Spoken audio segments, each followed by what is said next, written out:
Tu potresti tradurre anche le nostre domande. Sì, avevo capito quello. No, sì, allora io sto qua. Mi metto io laterale, però. No. Non credo. No. Cioè, online diventerebbe... Sì, benissimo.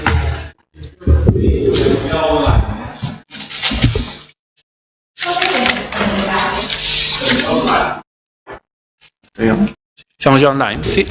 Bene, buonasera ai presenti qui al centro La Pira, buonasera anche a coloro che ci seguono a distanza. Io sono Cosimo Di Bari e sono ricercatore al Dipartimento for l'ILPSI dell'Università di Firenze, sono ricercatore di pedagogia generale e sociale e sono onorato di introdurre la professoressa Irina Cout e prima di farlo però vi porto i saluti della professoressa Rossella Certini, che non può essere qui oggi ma avrebbe voluto esserlo.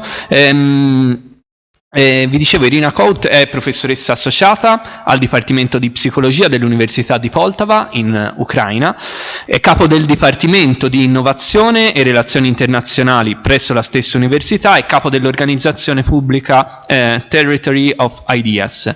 La professoressa Cout vanta un'esperienza come docente in ambito psicologico ed educativo in Ucraina e nell'ambito europeo e internazionale. Ha molte esperienze in progetti europei che sono stati finalizzati all'educazione multilingue, ai percorsi sviluppati in Ucraina, alla promozione di approcci innovativi di eccellenza nell'insegnamento della lingua e nella scrittura come veicolo di inclusione.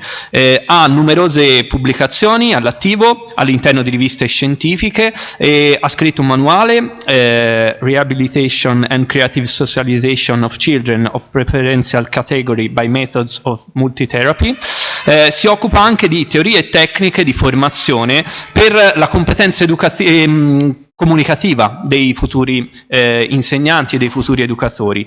Attualmente qui a Firenze dal 1° di settembre è visiting professor presso il Dipartimento for l'ILPSI e ha portato il suo contributo scientifico in corsi, in progetti di molti colleghi sia di area pedagogica sia di area psicologica all'interno del nostro Dipartimento. La professoressa Certini, per la quale porto ancora il saluto, è insieme a me e alla professoressa Cout nel progetto Erasmus Plus Win for Inclusion. Rubo pochissime parole per parlare di questo progetto, perché è stata l'occasione per conoscere la professoressa Cout ed è un progetto finalizzato a promuovere l'inclusione nelle scuole primarie a partire dalla narrazione. Questo progetto, oltre ad essere un progetto ricco di spunti nel quale si è approfondito la categoria della cura, dell'inclusione e si è pensato allo storytelling e alla narrazione come veicolo per portare avanti un dialogo, per costruire partecipazione. Ecco, è stato un progetto nato in un periodo storico molto particolare, prima caratterizzato dal Covid, tant'è che le nostre riunioni sono state tutte a distanza, e poi ovviamente la guerra in Ucraina. Ecco, con la partecipazione della professoressa Cout abbiamo così anche noi partecipato del dramma che si stava verificando in quel paese, e penso sia sviluppata una forma di resilienza che ha reso ancora più forte il gruppo di ricercatori e ancora più intensa e più partecipata anche emotivamente la collaborazione. Sono lieto di presentarla, come ho detto, e di ascoltarla su un tema molto interessante. Io, come ricercatore di pedagogia generale e sociale, ho competenze che definirei minime sulle relazioni internazionali, ma i temi che verranno trattati sono interessanti, assolutamente pertinenti, anche con uno sguardo pedagogico.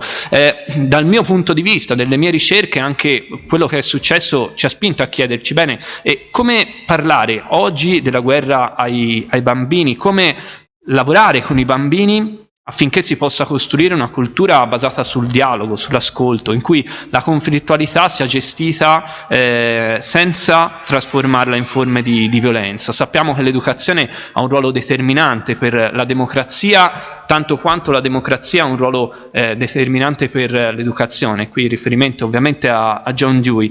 Nell'ambito dell'educazione, anche alla luce dell'esperienza fatta, risulta fondamentale valorizzare la narrazione, e anche nel progetto ci siamo chiesti in che modo la narrazione può costruire quella cultura della pace. In questo in Italia abbiamo un esempio straordinario che ci arriva da Gianni Rodari con le sue favole al telefono. In molte favole al telefono c'è questa attenzione al parlare all'infanzia di temi complessi come quello della guerra. Sono molte le favole al telefono. In un'occasione, in un seminario, abbiamo citato la guerra delle campane, che a tempo poi la rilegga. Adesso non voglio togliere troppo spazio, anzi ne ho già tolto troppo, e quindi nel ringraziare la professoressa Cout che nonostante tutto ciò che vi ho raccontato, l'età anagrafica non si dice ma si vede che è molto giovane, quindi siamo particolarmente onorati di avere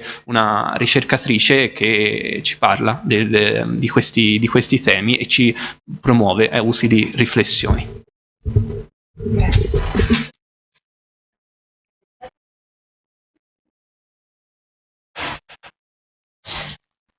First of all, I would like to say thanks a lot that I can be here and that you invite me to stay here for this month, and thank you so much that university invite me and to invite not only me but all my family, not all but some part of my family. Just now I stayed here with my son, he's 11, with my mom, and for this month we can spend and to be here in your country. It's my first time that I visit Italy, and thank you so much that I started to visit this country together with your university and together with your center, together with your city, Florence. And today I will present my city and my university, and I will explain why I'm here. You can see that I live in Poltava region, and Poltava, it's you can see now in a map, it's a yellow color. It's not far from the border of the Russia, and not far from the Kharkiv region, Donetsk region, Lugansk region. So just now in my region we have many refugees who live from the Sumy, Kharkiv, Lugansk, Donetsk region, who stayed now in my university. And just now, for example, there are many buildings, we cannot use this building because this building live many refugees from another university and another cities, and there are many universities who moved from one region to another. And just now, for example, in my university located another university from Lugansk region, so now we have two universities in one building. And you can see that my region, Poltava region, it's in the east, not far from the east part and center part of my country, we have many, every time we have many rockets and many dangerous situations that happens, and it's my city located not far from the Belarus and not far from the Russia territory, and every time when it's rocket or some alarms or some another situation, you can see that it's crossed from Belarus, from Russia, and from another part of the border of the Russia territory. I work at Poltava National Pedagogical University. That's why we together collaborate with your university from Florence, and together with your university we took part at another Erasmus Plus project like Writing for Inclusion. And for my university we have 7 faculties, and I work in the Faculty of Pedagogical and Psychology. And I work at 2 departments. I'm head of the Department of Innovation and International Relations. That's why for us it's a very great opportunity to have collaboration together with your university and to thinking about future. And we have a very nice, great meetings together with your rector that we spoke about the situation at our university, and thank you so much that only when was started your rector and the administrator of this university wrote for us a letter and spoke about a strong position about the position that it's not good, and they can help us for many things and we spoke together with administrator of university about the future collaboration of future project. Maybe this project will be about the refugees or about the children who now stayed in a war, and about how to help for psychology and pedagogical support for these children and for family who now in abroad or who stayed now in Ukraine. I would like to present some future of higher education in Ukraine during the war. We understand that the start of the war in Ukraine in February 2022, it's fundamental change the social, economic and culture and educational situation. And this situation had a particularly strong impact on the educational system in Ukraine. And according to the official data of the Ministry of Education and Science in Ukraine, more than 2,211 educational institutions were destroyed or damaged. We understand that this every time this it's changed. That's why here this information about the August 2022. Just now maybe it's more. And the educational system in Ukraine faced a number of challenges, and one of these challenges is killing and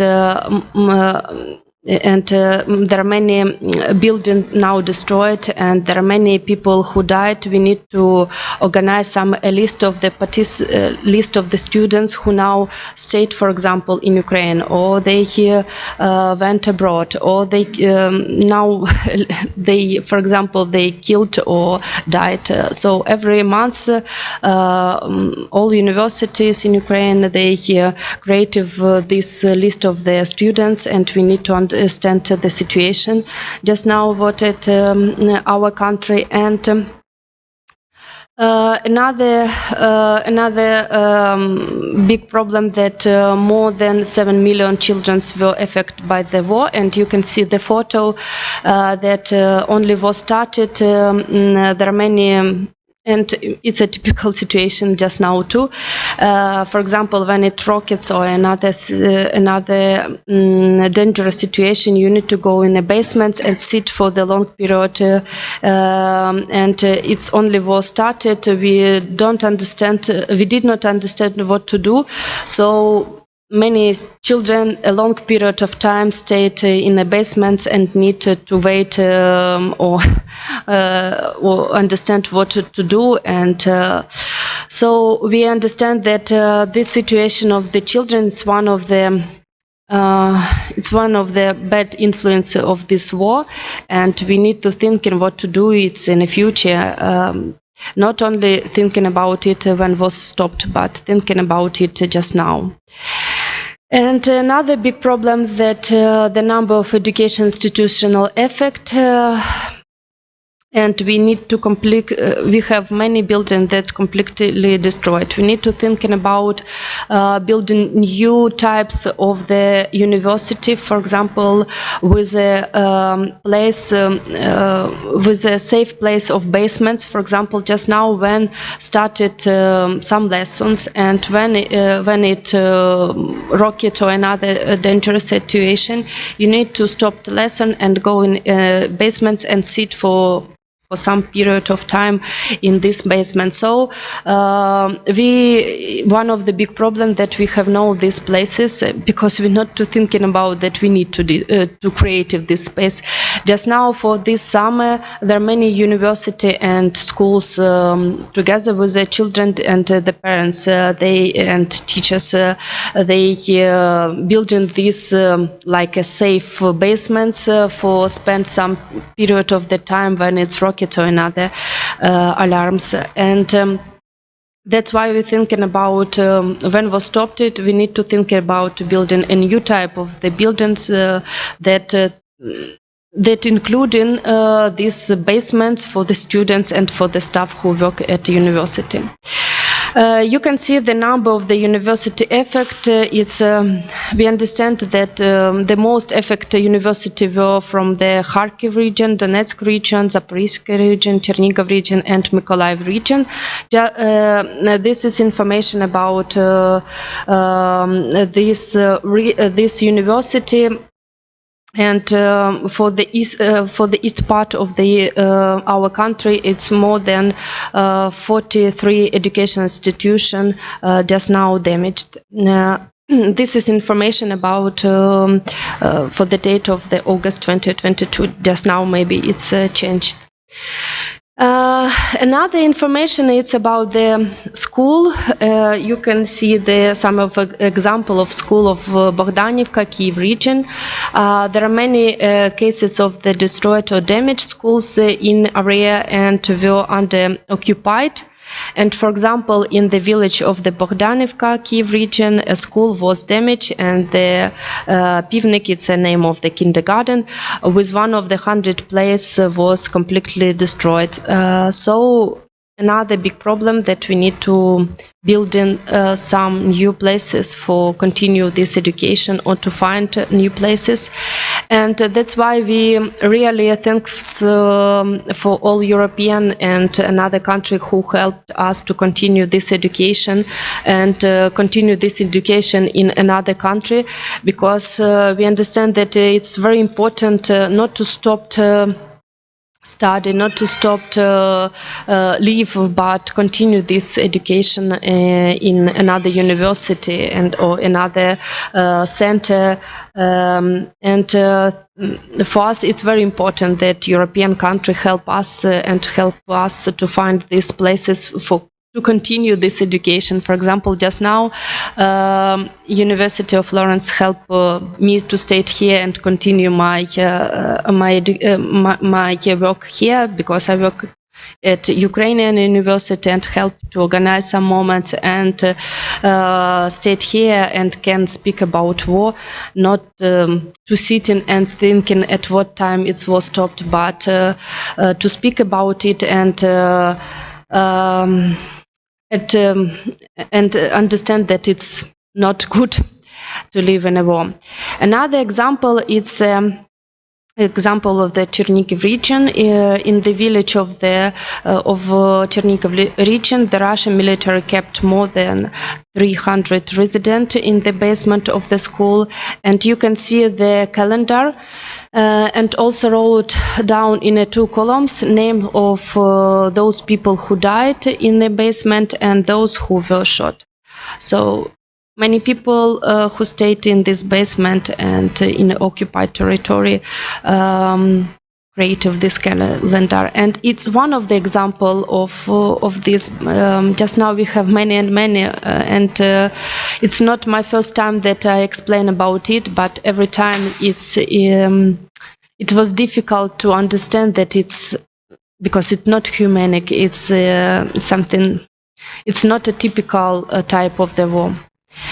Another problem and another challenges in our country, that it's a placement of them, that many universities start to be a place of the person who moved from another region. And you can see a photo that only was started. There are many university, educational, institutional and schools opening, were opening, and it started to be a place for living for people who moved. At first, it was places for people who moved from the occupied territory, and it was really very difficult to help these people to move from occupied territory, and many government helps to organize this as corridor to help these people to move from occupied territory to and state, for example, in the Poltava region territory. We have many examples of the Ministry of Education and Science creating new and new documents that help to continue educational during the war. For example, they created some documents what to do if, for example, we cannot find students, or at what way, for example, students can finish academic year, because in Ukraine we finish academic year at the end of the May or in the first part of the June. So at what way we, for example, can took diplomas or another documents, or at what way students can continue this educational in another institutional or in another country. Another example that help to university employees who are mobilized to the army, you can see. This is a professor of history. He continue lecture in this way. So we have many teachers who now mobilize and stayed in the army, but try to continue educational together with the students in this way, because we understand that teacher must be like example to the strong position and to demonstrate to the teacher, to the children, and to demonstrate to the student that you need to be a strong, you need to be proud of your country, and you need to thinking about future. That's why it's one of the example that you can see that this professor continued this educational together with the student and spoke about some topics, some historical topics. Another big problem that we lose in contact with some students who ended up at the occupied territory. Just now it's very difficult to find some of the students. For example, we need to understand the students in the occupied territory, or they moved in abroad, or they stayed in a maybe Russian territory, or they died, or another example of this.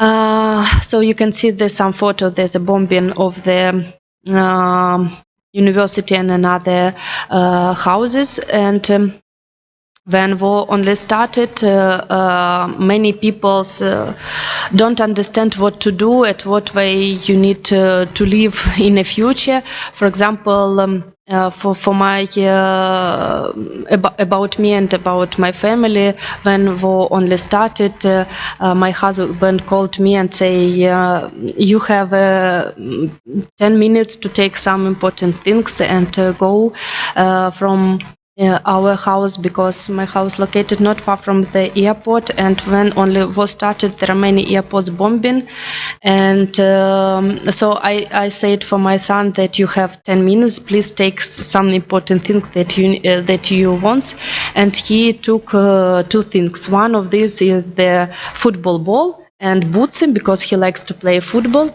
and another thing, this is a PlayStation.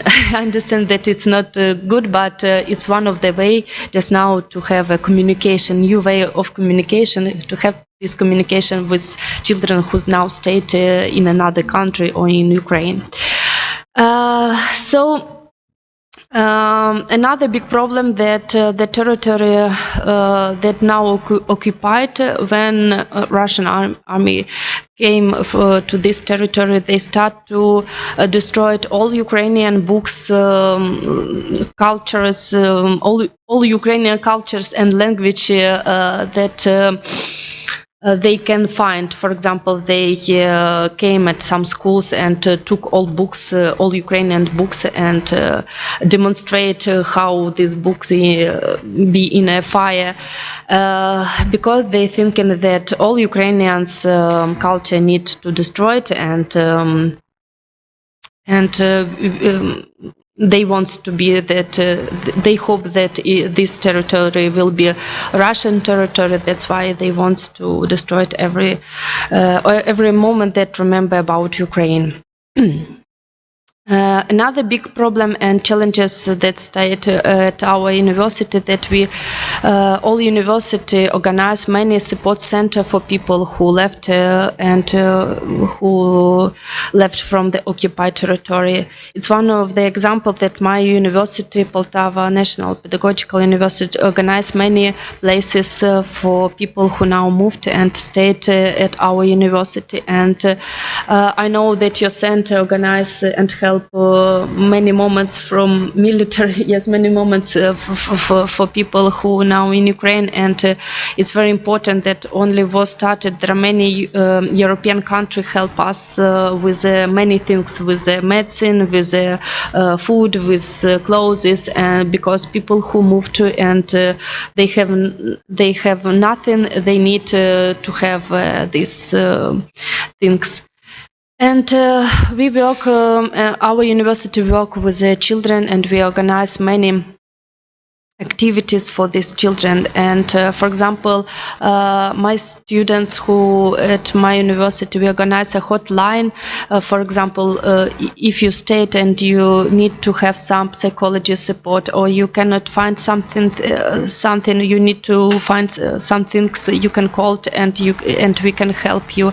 Or we organize some center who helps for people who moved and stayed just now in another center. Another big and very important thing that organize the Ministry of Education and Science of Ukraine. This is online. There are many online platforms that students and children can stay at, for example, abroad, or can stay at home and continue education in online format. And we have many platforms that help to organize this educational in a time that you can. For example, if you have no internet, or if you have no time to continue your education, but for example you will have this time in the future, you can start to learn math or another subject at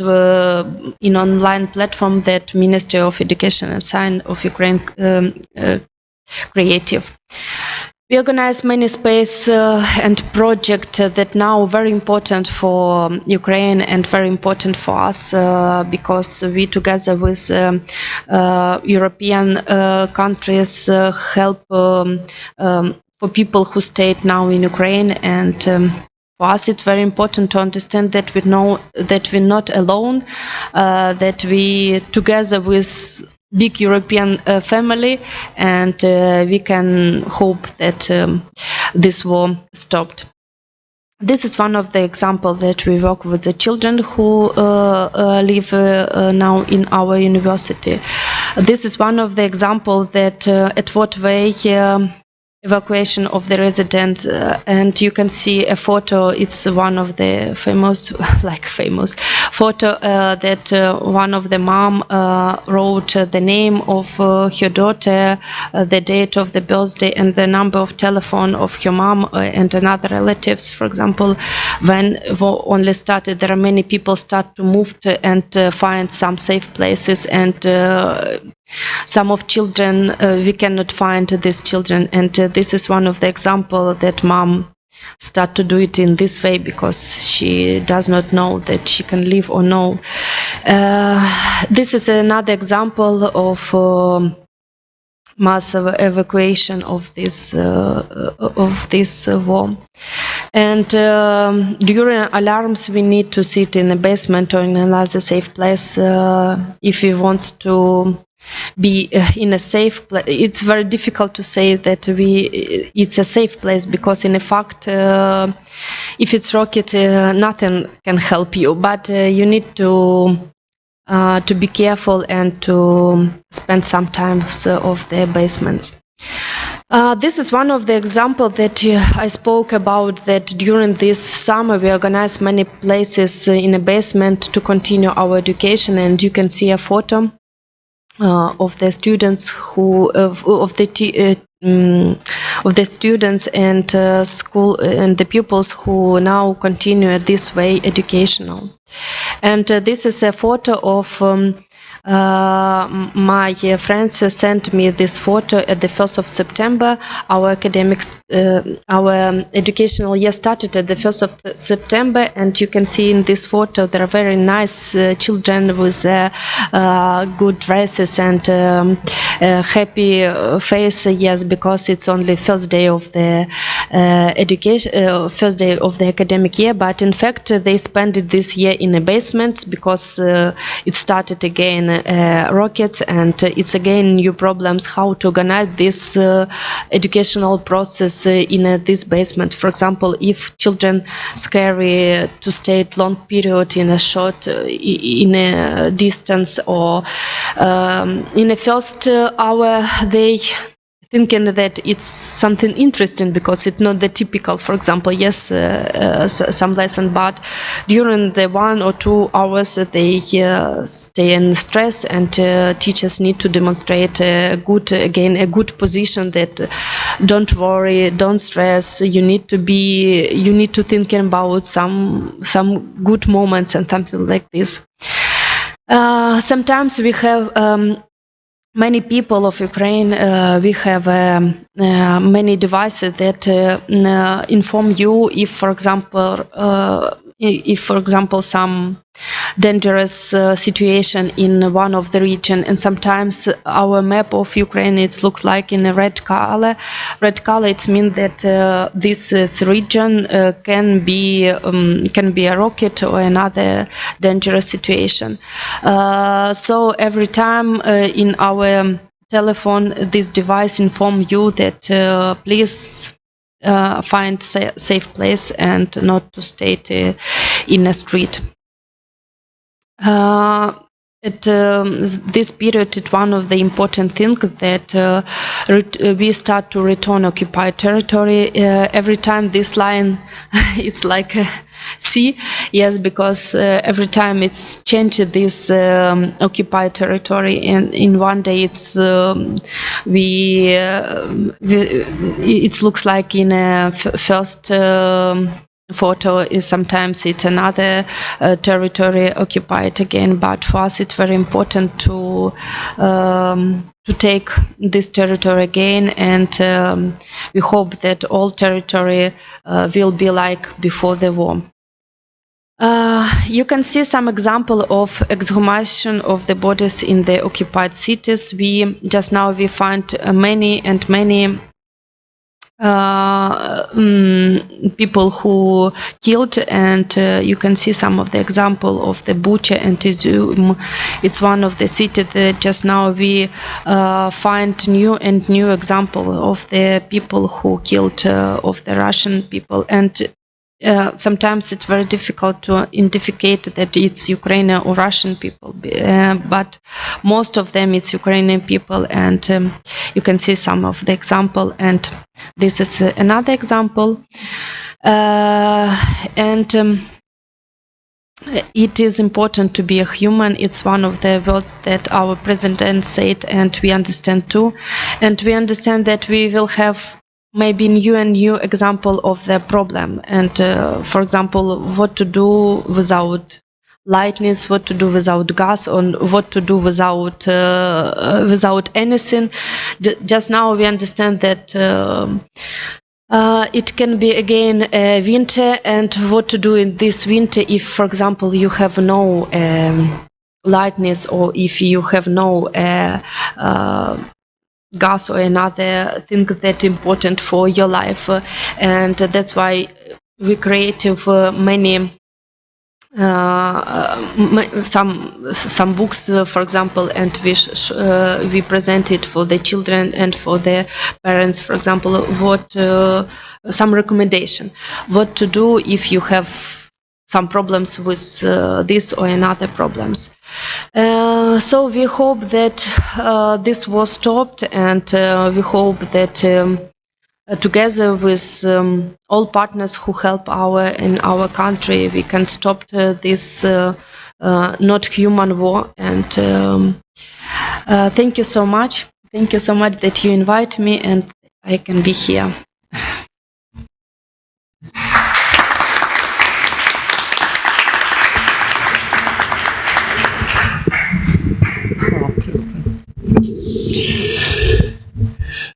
Grazie professoressa Kohut per questa ampia rassegna della situazione in Ucraina.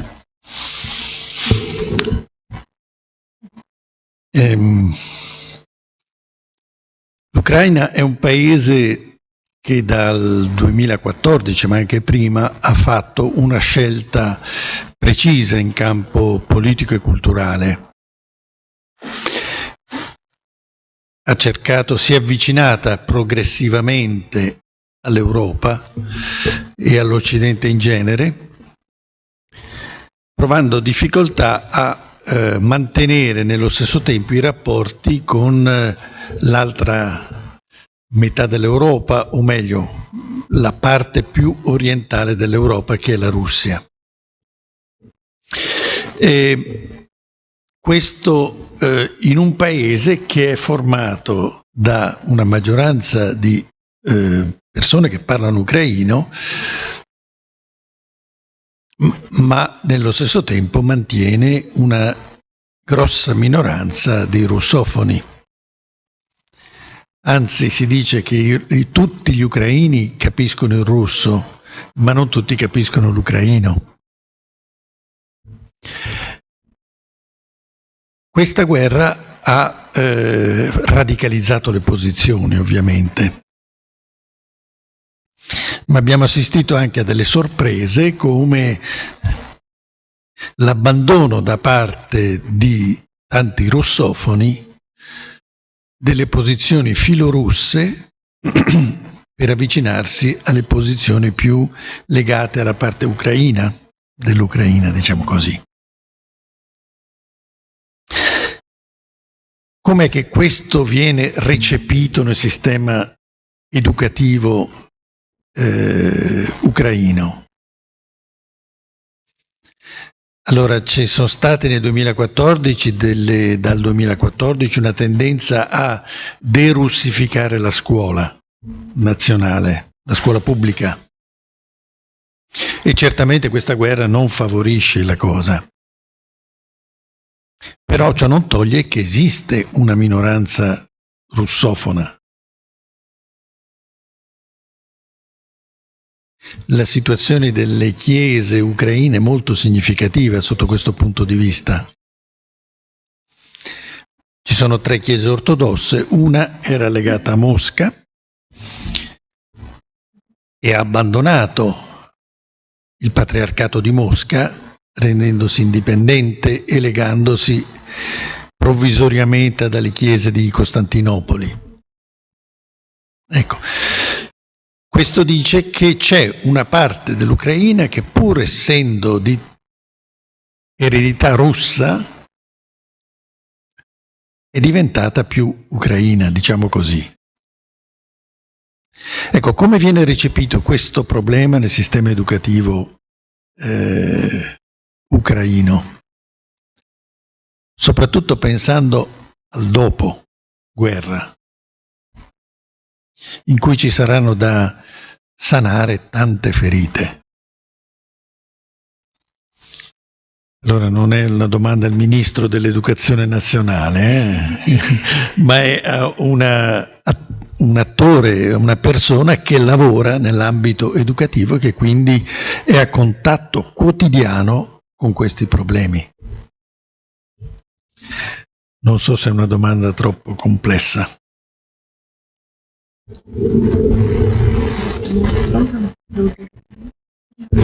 Sì, quali sono i problemi educativi che questa situazione provoca? Sì, grazie. Grazie, and yes, I know about this situation about Russian language, and I think that it's not a problem. For example, I understand Russian, and I can speak Russian, and my family and my son and many people. But you need to speak and understand Ukrainian too. And I think it's a good position if you know many languages. For example, your country have some country who border not far from you, yes, and you understand French language or another language, and it's okay. But yes, it's a big problem for some of the people maybe, but just now there are many people start to speak Ukrainian, and it's strong position that if you want that another people understand that you are not Russian, you need to speak Ukrainian. Yes, it's one of the. Yes, and but I think that it's not a problem for people who live now in Ukraine to speak Ukrainian and to understand Russia. We understand that this territory, just now they occupied, there are many people speak Russian language, and we not to push these people start to very fast to speak Ukrainian. We understand that they was born many years ago and they speak this language, but and I think that war not about language, only about language, but this war about many things, and this is one of the little problem, but some of the person concentrate only for this problem because maybe some another problem they don't want to demonstrate, and maybe one of the about your questions about what the most biggest problem will be in the future when war stopped. Yes, it's about it. I think that just now we not to stop educational, and that's why it will be not a big problem to start again educational process in our Ukraine. But we hope to do it not only online or offline format. We hope to start this educational process in real life in offline format, because just now, for example, some of the classes, if we speak about school, some of the classes started this academic year in online format, some of the classes started in offline format. For example, it depends of the region and depends of the schools. One of the schools, for example, the first classes can visit for 1 week school, another classes stay at home and continue this education in online format. Then they change, and for example, the 4th classes came at school, the 5th classes sit at home. So I think it will be not a big problem because we not to stop this education, but I think that it will be new important topics maybe for the how to work with the children who lost everything, for example, or maybe we will think about the to take more and more psychology support for these children and for parents and for teachers. It's one of the important things too, because we need to think about emotional and about teachers who need to work with these children, and that's why I think we need to thinking about problems. We need to thinking about some future and about something that help to continue this education in a good way. Grazie della risposta. Un'altra domanda sui traumi che hanno ricevuto i bambini e gli studenti. Le guerre non lasciano sempre strascichi conseguenze molto forti nella psiche delle persone.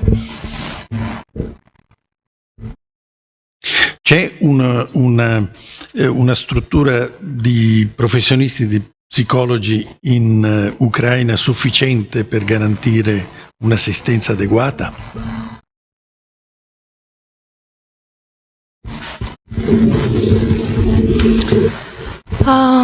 Thank you so much. Just now, yes, I'm working in a department of psychology. Yes, maybe this.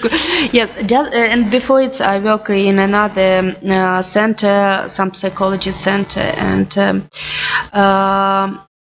now we organize many new centers together with the European countries. For example, just now, the Caritas and in for example, in Poltava, we have a Caritas of Poltava that help and organize new psychology center that help for the refugees and for help for the students and another. There are many new organizations, not new, there are many organizations who now work, they thinking about to create this psychology center that helps, yes. But it's another problem that many people think that they are not wants to yes to speak with a psychology or something like that. That's why we need to help for these people, but not maybe in one way. Maybe we need to organize some activities and thinking about some psychology support during these activities. Yes, and for example, we can organize to see a film, but this film will be with some psychology topics, and then after it we can have some reflection, and some of the people sit and start to speak about this. But I think that there are many people who now in a war or state in a war, they are very close and they don't want to speak about many topics. And for example, when we moved with my son, he not a smile, and only for the 2 months he started to smile again. So it's one of the problems too, because he very scared to demonstrate some emotions, to demonstrate some feelings, because he said maybe it's not good way, or maybe another people not to understand why he wants to smile or another thing. So that's why, yes, it's one of the important topic to thinking about psychology support, but maybe in a not maybe not only for the during this center, psychology center, yes, but to continue this psychology support in another activities. Anche qui al centro La Pira, come in tutta l'Europa occidentale, abbiamo conosciuto tanti immigrati dall'Ucraina, soprattutto nel primo periodo. Adesso alcuni ritornano in patria, però ci sono ancora. L'altro giorno era a Perugia c'è un centro di assistenza della Caritas dove ci sono 120 persone, ho pranzato con loro alla mensa e si vede una,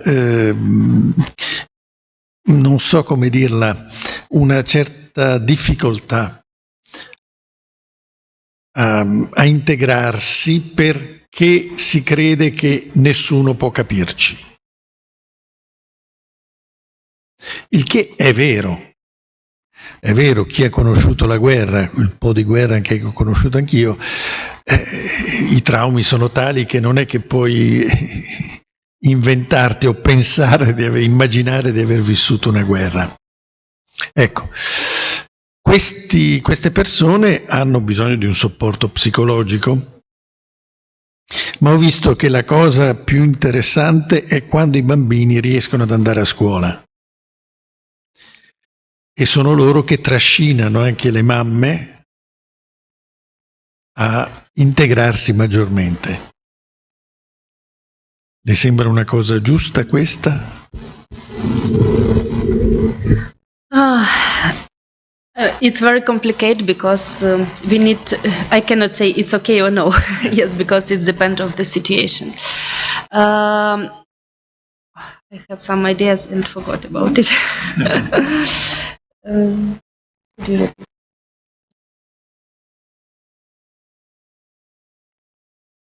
Yes, about integrate, yes. About integrate, there are many people who moved and stayed, for example, now in abroad. It's maybe 2 or 3 types of the people, because one of the people thinking that they spent only 2-3 months and then go home, yes, and they don't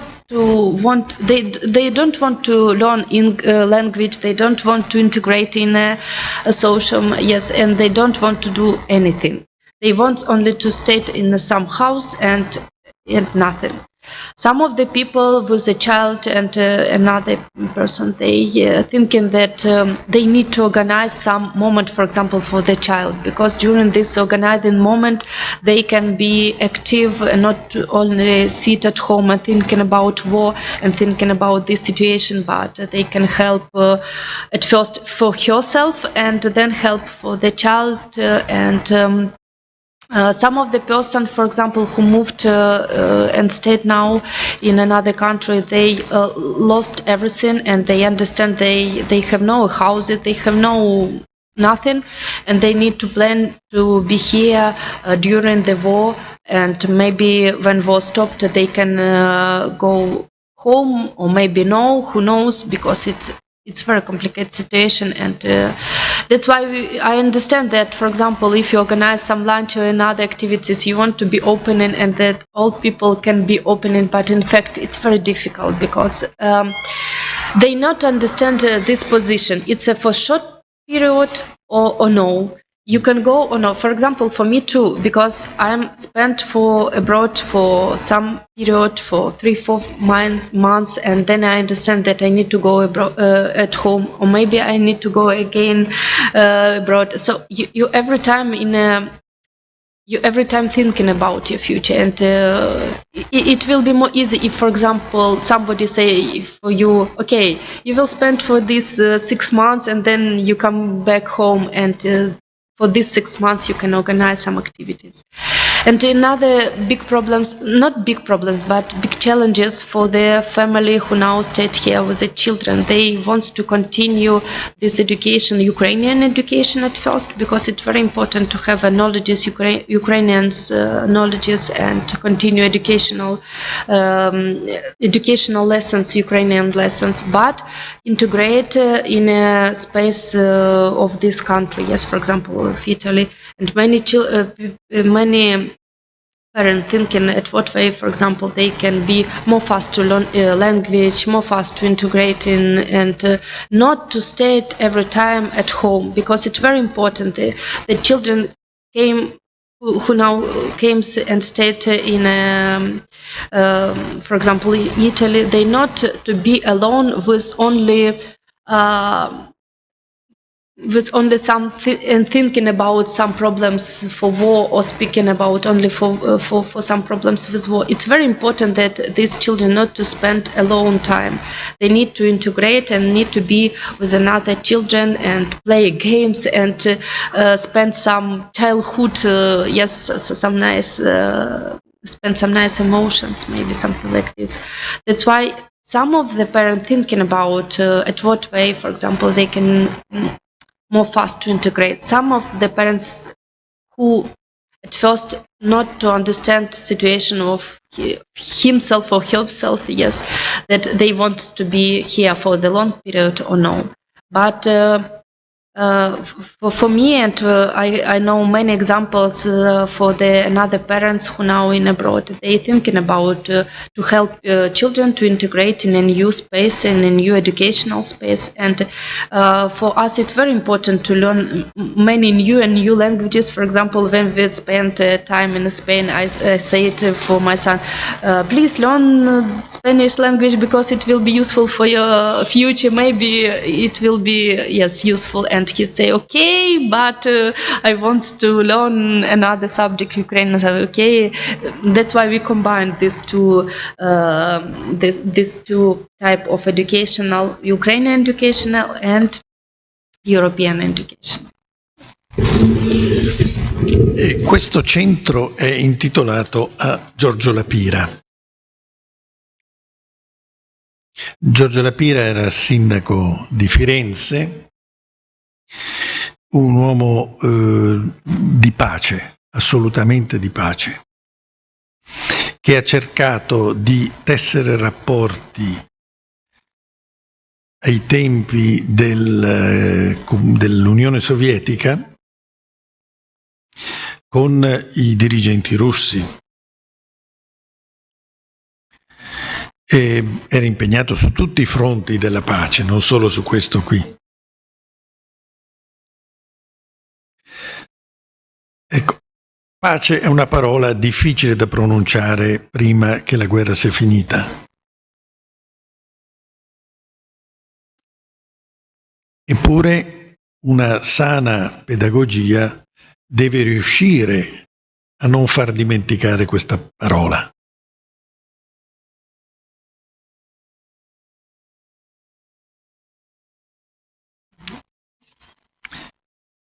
Come fare? Yes, I think that this is topic about peace. It's very important. And if you remember, for example, if I can write peace in Ukraine, it's like mir. Yes, and it writes like in Russian, mir. It's the same, but it's pronounced in another way. Mir, it's Russian, and mir, it's Ukrainian. Or peace, yes. We hope that it will be mir, peace, yes, in our life. But yes, but it's very nice that you have this center and you spoke about this topic, because I think that one of the biggest problem maybe in the future to building a new peace dialogue, because we have many relatives who now live in Russia and many friends, but we need to think about building this peace dialogue in the future, and maybe we're not to thinking about it just now, but in the future we need to thinking about it, and we need to thinking about peace with another country, because we understand that war it's not only problem for Ukrainian and Russian, but it's a global problem, and that's why for this global problem we need to think about this global peace. Yeah, that's why thank you so much that your center was about this topic and about peace. I'm very emotional, that's why it's every time. I understand. Vuoi fare una... ma non tanto una domanda, ma più una riflessione e soprattutto un ringraziamento, perché credo per me, credo per le persone qui presenti e per le persone che ci seguono a distanza sia stata importante la testimonianza e le riflessioni. Dal mio punto di vista, mentre ascoltavo, mentre vedevo le immagini,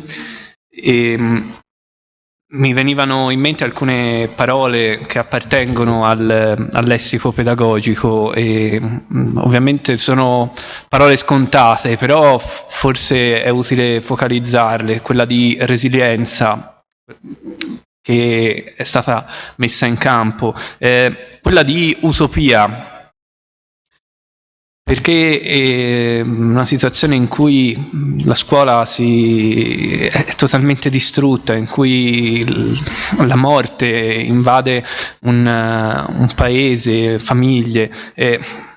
La risposta, oltre alla resilienza, deve essere quell'utopia che nelle tue parole e in alcune delle immagini abbiamo visto, con il sorriso dei bambini che nel primo giorno di scuola.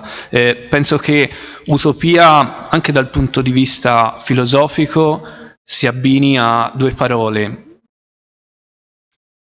speranza e coraggio. Ecco, nelle tue parole e nelle immagini ho sentito forti questi due concetti, speranza e coraggio. Ecco, e l'educazione credo sia lo strumento, ed è, non so, mi viene in mente la parola commovente, ascoltarlo da te, vederlo dalle immagini. Ecco, se devo pensare a una domanda, mi viene da chiederti quali valori per l'educazione da oggi e per il futuro nel vostro paese, perché è bello dalle immagini vedere che si sono creati luoghi, strumenti, anche l'insegnante che a distanza, immerso nel conflitto, mantiene la sua vocazione. Però oggi, per costruire quella cultura della pace, quali sono, a tuo avviso, i valori dai quali ripartire?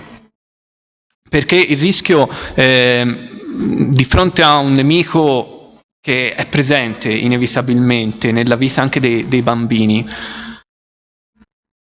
può essere molto difficile costruire quell'idea di dialogo, di ascolto. Allora ho parlato troppo, forse non so se è chiara la domanda. Quali sono i valori oggi per l'educazione? Oh, thank you so much. And I remember, at first I would like to say that I remember when I started a lecture at your university in Florence, I started with one question for all the students, and this question is what the most important things in your life. And many students from Italy, they say some friends, some family, some relatives, some but if you ask these questions in Ukrainian students, they ask the most important things, it's life. And life and peace, it's two things because it's two things that it's most important. That's why about questions about what is the value for education, and we need to think about these two important things, life and peace, and we need to combine it and thinking about what way we can build in this educational system in a future that helps for children to live in a peace life, in a peace country, and these children need to thinking about future, not aggressive future. They not to thinking about how to kill Russian people and or another people. Yes, they need to thinking about how to build peace life and how to protect this peace in the future. That's why educational system need to thinking about these things too. And that's why we creative some new methods and some new tools. At what way, for example, speak with the children about this topic, about topic of peace, about topic of communication, about topics about how to not to be aggressive for another persons. At what way, for example, you can build communication if you, but not to using a weapon or another things. That's why these things just now important for educational. Grazie professoressa allora per questo bellissimo incontro in cui abbiamo potuto entrare un po' di più nelle nostre nella visione che noi abbiamo della situazione ucraina attualmente. È impossibile capirla pienamente, bisognerebbe andar lì e condividere con il vostro popolo il dramma che state vivendo da febbraio in qua.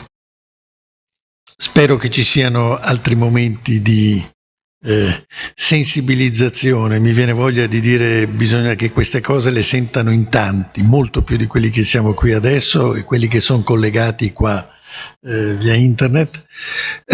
Ci sono delle gocce, già qui abbiamo già fatto 2 incontri sull'Ucraina qui al centro La Pira, più puntati sulla politica, diciamo sulle questioni politiche, ma non basta la politica per capire la situazione ucraina di oggi.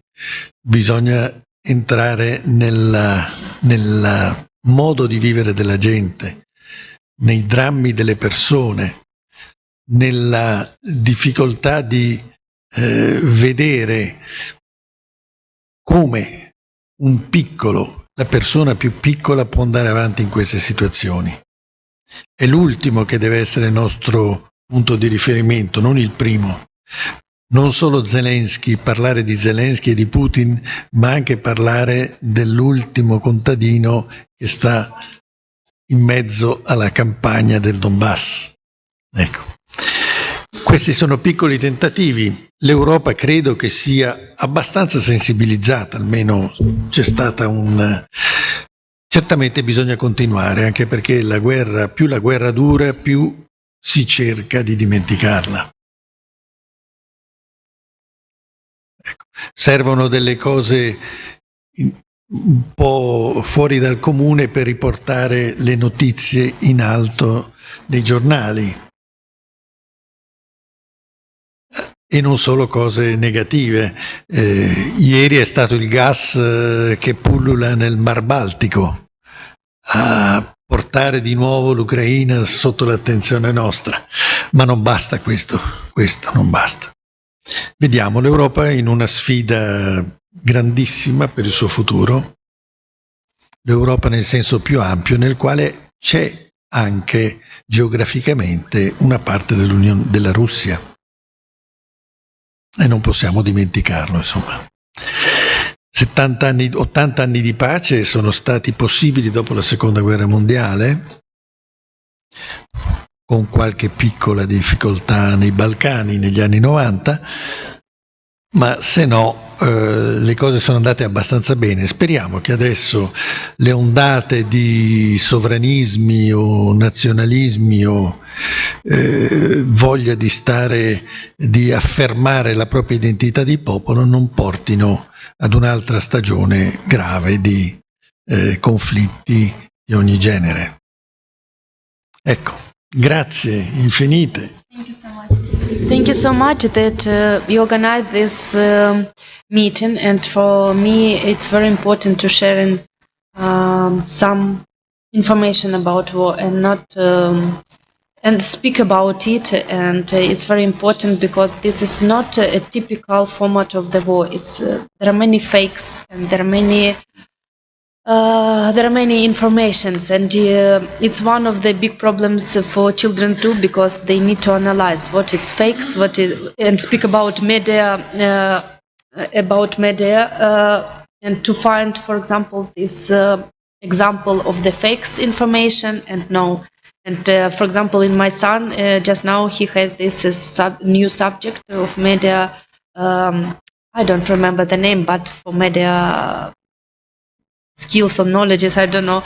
Yes, and teachers explain example of, for example, this is a false information, this is a fake. At what website you can use if you want to see if this is true or no. But it's very difficult because just now times is very quickly, and you need to be very fast to analyze and to think. And that's why thank you so much that you organize this type of activity, this type of meeting, that we can speak about it and we can thinking about it, and it's one of the steps to building a peace. That's why thank you so much. Certo, Maurizio Certini. Ecco, sì, ma io volevo ringraziare anch'io, insieme a Michele Zanzucchi, che è anche, oltre a professore, giornalista, consigliere del Centro Internazionale La Pira, anch'io sono un consigliere. Volevo ringraziare l'università, volevo ringraziare la professoressa Certini, voi e la professoressa.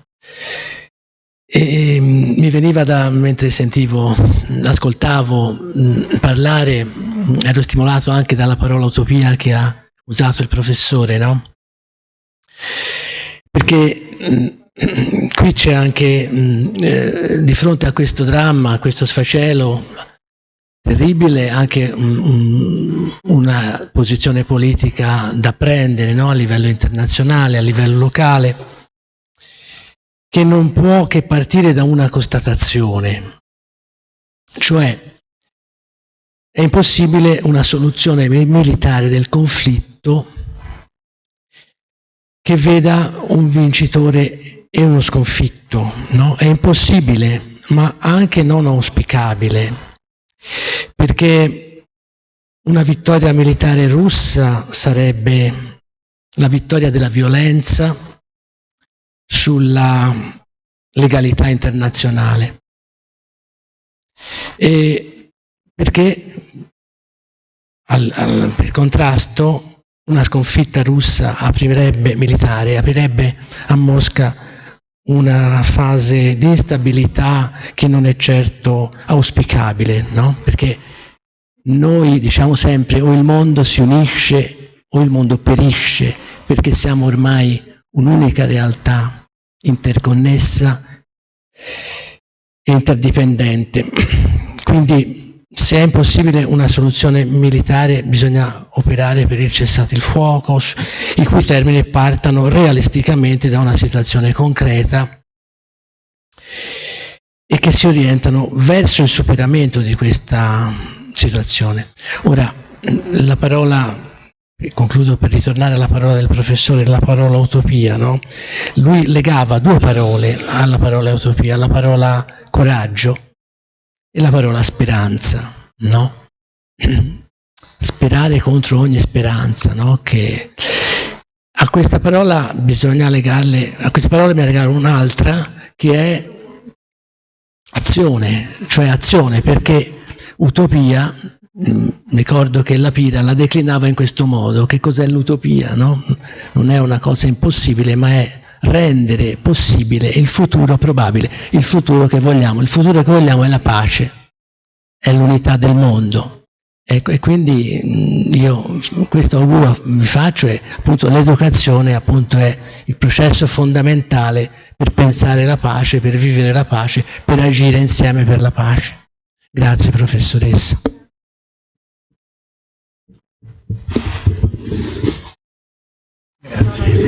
Grazie a tutti, grazie al professor di Bari, professore? Ricercatore di Bari, ma siamo tutti professori qui, oggi siamo tutti professori. Grazie, un grande saluto a tutti coloro che ci hanno seguito attraverso il canale YouTube del Centro La Pira e arrivederci.